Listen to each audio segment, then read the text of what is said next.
ဖေတို့အမေတို့မြပြောင်းကုန်မပြောချင်ဘူးပြောရင်လေရေရွှေလူလာကြမယ်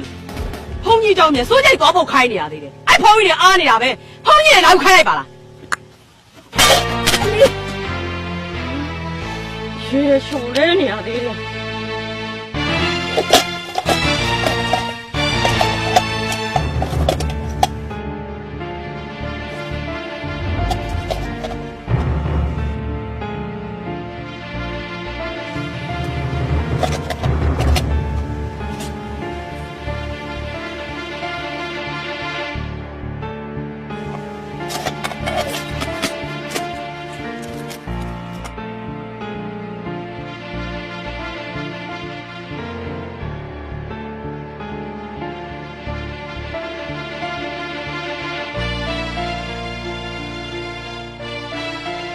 ကပ္ပိယိုင်နဲ့တွေ့တာအတော်ပဲအမေကစွန့်ညက်ပို့ခိုင်းလိုက်လို့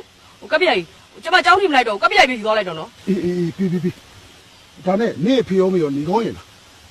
မသေးသေးဘူးတော့ရလေစကားကြောက်ရှိတယ်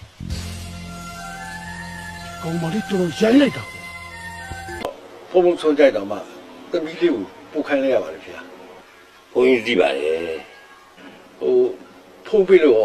အဆင်ပြေပါလားဖေ။ဘယ်အစီပြေပါမလဲကိုသမ်းမောင်ရဲ့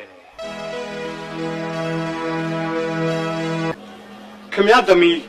မနေ့ကဒီဘုန်းကြီးเจ้าကိုဆုံးဖို့လာရင်နဲ့ရော်လေလမ်းမကြီးမှာ